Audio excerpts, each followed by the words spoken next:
Terima kasih pemirsa yang kembali bersama kami dalam Power Breakfast. Kita di segmen Create Up kembali bergabung bersama saya, ada rekan Wiki Adrian. Betul sekali, dan kali ini di Create Up kita akan membahas mengenai solusi smart farming ala startup.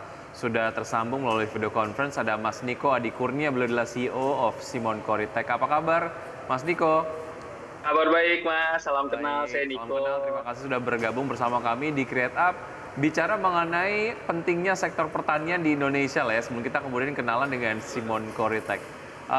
Penting banget nggak sih menurut Anda, Mas Niko? Sangat penting Mas, karena sektor pertanian ini bagi Indonesia memiliki kontribusi yang signifikan gitu. Di antaranya kontribusi terhadap PDB, penyediaan lapangan pekerjaan, penyediaan pangan, kontribusi terhadap perdagangan juga, potensi pertanian di Indonesia juga cukup besar gitu. Sehingga sektor pertanian di Indonesia ini sangat penting karena dari segi ekonomi, sosial maupun keamanan pangan gitu sih Mas. Oke, permasalahan apa sih yang Anda lihat dari metode pertanian konvensional sejauh ini sehingga ya kita butuh solusi terbaru nih seperti yang dilakukan oleh Simon Cori tawarkan? Ya, jadi kalau biasanya kami melihat di metode pertanian yang konvensional masih berbasis kepada human atau orang. Sehingga secara cost akan jauh lebih besar. Dalam artian ketika misalnya kita pengembangan pelebaran lahan gitu ya, itu akan menambahkan jumlah orang sehingga secara cost akan lebih akan terus meningkat. Beda halnya dengan kita menerapkan teknologi, terutama yang misalkan Simon Cori lakukan gitu ya. Ketika ada perluasan lahan atau penambahan lahan tidak perlu menambahkan orang lagi karena sudah dibantu oleh teknologi. Kurang lebih seperti itu sih. Oke, artinya ini bisa diterapkan di lahan pertanian yang memang secara luasan ini luas dan juga bisa diterapkan di pertanian dengan konsep urban farming atau seperti apa, Mas Riko? Jadi kalau Simon Cori saat ini kita fokusnya untuk di farming dengan metode hidroponik dan indoor farming, Mas. Jadi hidroponik itu menggunakan media tanam air ataupun indoor farming itu kan sekarang kan sedang ngetren nih Mas, kalau misalkan isu keterbatasan lahan dengan indoor farming itu kita udah bisa menanam di dalam ruangan Mas. Oke. Hidroponik dan indoor farming ya. Ya. Baik, lantas teknologi apa saja nih yang sedang diterapkan oleh Simon Cori? Secara teknologi kita berbasis Internet of Things, di mana kita menanam beberapa sensor gitu yang fungsinya untuk memonitoring dari mulai kadar nutrisi, kelembapan ruangan, level air, pH air, sampai ke temperatur suhu gitu. Selain memonitoring, kita juga mengontrol beberapa fitur untuk mendukung efektivitas dan efisiensi dari si hidroponik itu sendiri, diantaranya pompa air, pompa pH don, dan pompa untuk zat A dan zat B, di mana itu sebagai vitamin dari tumbuhan itu sendiri. Oke. Kurang lebih itu sih teknologi yang kita terapkan. Cara kerjanya secara teknis biar kita dapat gambarannya nih, Mas Niko, dari teknologi-teknologi tadi. Seperti apa sih cara kerjanya? Misalnya adalah untuk yang mendeteksi kandungan nutrisi gitu ya, yang ada di media tanamnya itu cara kerjanya gimana? Apa yang dilakukan dari teknologi tersebut sehingga kita sebagai petani lah ya dalam tanda kutip ini tahu apa yang harus dilakukan? Mungkin simpelnya saya contohkan untuk sensor suhu ruangan gitu ya Mas. Jadi untuk tanaman hidroponik itu sendiri dia kan memiliki sensitivitas dari suhu. Ada beberapa tanaman yang misalkan untuk efektif dan efisiensi tumbuh kembangnya membutuhkan suhu di 23 derajat Celcius misalkan gitu ya. Nah dengan ada sensor yang kami taruh di sistem Simon Cori ini, ketika misalkan suhu itu naik di atas 23, maka tools monitoring kami yang lain akan menyemprotkan air sehingga secara suhu akan turun dan terjaga lagi di suhu stabilnya di 23 derajat Celcius. Kurang lebih mungkin gambaran simpelnya seperti itu sih Mas. Oke, dan ternyata Simon Cori ini adalah singkatan dari sistem monitoring, kontrol, dan irigasi ya? Betul. Nah, semudah apa Simon Cori dioperasikan? Jadi karena kita sudah product base ya, sudah diimplementasikan juga kurang lebih di 30 customer gitu ya. Jadi ketika misalkan implementasi ada customer yang ingin mengimplementasikan, kita cukup biasanya ada gathering requirement di awal. Fungsinya untuk melihat seberapa besar lahan ataupun area hidroponik yang customer punya, jenis tanamnya, kemudian kita produksi, kita punya alat menyesuaikan dengan customer punya lahan gitu, kita bawa ke customer, itu setupnya paling nggak nyampe 3-4 jam itu sudah bisa digunakan. Oke, untuk luasan berapa luas ataupun berapa meter persegi, Mas Niko? Biasanya sih kalau untuk Simon Kori itu kita di startnya itu dari 1.000 meter sih, Mas. 1.000 meter ya? Ya, ya, ya. Oh, kalau rumahan kayak saya dan Wiki berarti belum bisa ya?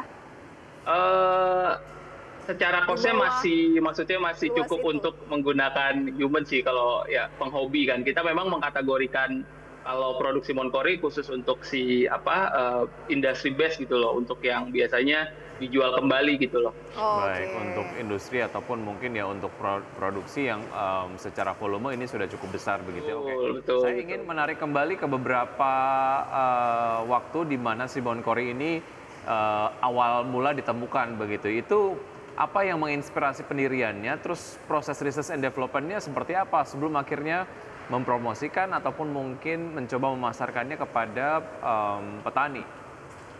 Jadi kalau awalnya sendiri Simon Kori itu dari tugas kuliah di UAD, Universitas Ahmad Dahlan Jogja gitu ya. Jadi memang dari dosen memotivasi mahasiswanya bahwa penelitian ini bukan hanya sekedar jadi paper atau jurnal gitu, tapi jadi produk yang nantinya bisa digunakan oleh masyarakat atau pengabdian masyarakat. Nah, kaitannya waktu itu kami berfokus ke pertanian urban farming hidroponik gitu. Jadi kami melihat bahwa di masalah urban farming ini hidroponik khususnya ada kendala ketika misalkan lahan pertaniannya sudah cukup besar gitu. Kalau masih mengandalkan dari sisi human untuk mengontrol itu akan kesulitan. Makanya kami hadir menggunakan teknologi si Simon Kori itu, menerapkan beberapa sensor gitu. Kami research and development beberapa sensor, kemudian kami gabungkan ke dalam satu panel Simon Kori sehingga seperti sekarang gitu sudah bisa digunakan oleh beberapa customer kami gitu Nah, sih. Kurang lebih gitu. Itu tuh ada alatnya begitu ya. Pasti juga yang bergerak di bidang ini sudah tidak asing lagi. Nah, harganya berapa sih Mas Niko? Kan ini masih beli putus kan ya, ketika saya beli alat itu misalnya dan next akan bisa disewa juga ya. Pengen tahu Betul. Range-nya sih sekitar 15 sampai 20 sih, tergantung besaran lahan yang dimonitoring. Karena kan nanti itu kaitannya dengan jumlah sensor yang akan kita pasang kan. Oke, kalau tadi minimal Gitu. kan 1.000 meter persegi gitu ya. Itu butuh berapa alat? Kurang lebih itu 2 sampai 3 cukup sih, Mbak. Oke, berarti modalnya sekitar 50 juta lah, Wiki. Oke, kurang lebih. Tapi Untuk ini, alat doang. iya, saya pengen tahu, ini kan semacam investasi lah ya, yang ujung-ujungnya akan meningkatkan produktivitas dan juga lebih mengefisienkan pekerjaan dari petani sendiri. Nah, sebagai gambaran lah ya, akan meningkat seperti apa produktivitasnya dan seberapa efisienkah nanti kerjanya para petani ini pada saat menggunakan teknologi dari Simon Kori? Yang pasti sih secara cost yang tadinya harus menggunakan banyak orang untuk memonitoring, karena kan hidroponik itu sensitif ya Mas ya. Dia di periode waktu tertentu kalau kita masih konvensional tuh harus mengukur pH air, kadar keasaman, kadar zat A dan zat B gitu. Itu udah pasti akan lebih efisien. Based on dari customer kita gitu ya, yang udah menerapkan implementasi dari teknologi Simon Kori, itu penghematannya dari konvensional tuh bisa 30-40%, Mas. Dari produktivitasnya bisa meningkat? Produktivitas bisa meningkat sampai 20-25%. Baik, lantas alat dari sistem monitoring, kontrol, dan irigasi ini atau Simon Kori, alatnya buatan dalam negeri kah atau ini sebenarnya? Ya, buatan dalam negeri. Kita buatan dalam negeri. Kemudian pabrikasi kita ada di Jogja. Oke, cakupan pelayanan sejauh ini apakah masih seputar Jawa Tengah saja atau sudah sampai mana? Kebetulan kalau secara customer kita udah hampir di seluruh provinsi di Indonesia ada ya, dari mulai Jawa, Kalimantan, Sumatera gitu ya. Kita udah beberapa kali implementasi juga, bahkan ada beberapa opportunity yang lagi sedang kita pitching itu sampai ke Singapura dan Malaysia sih. Oke, jadi dalam tahap pitching dari Simon Kori sendiri untuk perluasan hingga mancanegara begitu ya? Betul. Sejauh ini sudah mendapatkan pendanaan, apakah ada rencana untuk pendanaan sendiri, Mas Niko? Kalau sejauh ini kita masih pendanaan dari angel investor, tapi memang kita untuk ke depan sedang mencoba juga pitching ke beberapa venture capital sih, guna mengembangkan si Simon Kori ini lagi jauh lebih besar gitu. Pengembangannya kan seperti apa? Kan kalau sejauh ini jual putus alat Simon Kori tadi gitu ya? Betul. Jadi kalau secara pengembangannya itu kan kalau secara model bisnis kita akan coba model sewa gitu ke customer, sehingga customer tidak begitu berat modal di depan. Kemudian kalau secara teknologi juga selain penerapan teknologi IoT, Simon Cori juga kita lagi coba develop untuk menambahkan kecerdasan buatan sih secara visual gitu. Jadi nanti integrasi antara kecerdasan buatan dengan IoT harapannya bisa lebih meningkatkan efisiensi dan efektivitas pertanian di hidroponik itu sendiri. Boleh tahu berapa alat yang sudah terjual sejauh ini? Sejauh ini kurang lebih hampir 30 customer sih. Berarti bisa. Secara customer ya, kalau secara alatnya saya mungkin antara setiap customer tuh ada yang 1, ada yang 2 sampai 3 sih. Oke, baik. Target dari Simon Cori ke depan akan seperti apa, Mas Niko? Pastinya tadi kalau secara IoT pertanian kita fokus tetap research and development kaitannya tadi penambahan teknologi seperti kecerdasan buatan. Di luar si pertanian tadi kami juga sedang develop IoT untuk peternakan. Jadi kami saat ini sudah terimplementasi bahkan si smart kandang kita nyebutnya. Jadi kita menerapkan teknologi IoT di kandang kambing penghasil susu. Jadi dengan teknologi IoT yang kita terapkan ini, bagaimana kita bisa memaksimalkan hasil dari perahan susu si kambing itu sendiri gitu. Oke, satu lagi nih Mas Niko, saya penasaran persaingan bagaimana, kan agritech juga lagi berkembang banget nih. Nah, persaingannya bagaimana nih? Kalau dari kami sih, kami fokus ke kami sebagai development untuk IoT di perkebunan hidroponik sih Mbak. Kita fokus ke kami aja sih. Gitu ya, melihat market juga kami pastinya di periode tertentu untuk melakukan riset persaingan gitu ya, perkembangan dari kompetitor itu seperti apa. Yang pasti kami juga harus bisa mengikuti persaingan ini sih. Baik, oke. Semoga dengan target-target yang sudah dipasang begitu semua bisa terlaksana dengan baik. Mas Niko, terima kasih sudah bergabung bersama kami di Kreatap. Sukses selalu, sampai jumpa. Selamat pagi. Menarik ya kalau berbicara mengenai agritech yang sedang naik signifikan dan hasil-hasilnya juga tuh cantik gitu. Bisa dilihat, dan sebetulnya juga ini berkaitan dengan ketahanan pangan dari Indonesia sendiri gitu ya. Kalau memang ternyata bisa memproduksi banyak dan berkontribusi terhadap produksi dari sayuran sendiri gitu ya, otomatis mungkin volatilitas dari harga pangan bisa agak lebih ditekan lah. Iya, lebih sehat juga ya. Betul. Oke, kita ke update dari pergerakan IHSG dari pembukaan sesi 1 hingga saat ini.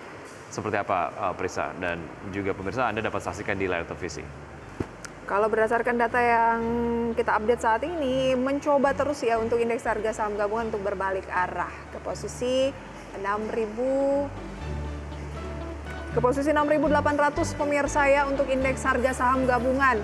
Kemudian ini melemah 0,13%, meskipun tadi pelemahannya itu cukup dalam pemirsa ya, tapi sekarang IHSG hanya melemah 0,09%. Kemudian pemirsa, kami akan tampilkan juga atau informasikan bahwa rupiah ini menguat cukup signifikan saat ini ya, berada pada posisi 14.592, naik 0,55% terhadap dolar Amerika Serikat.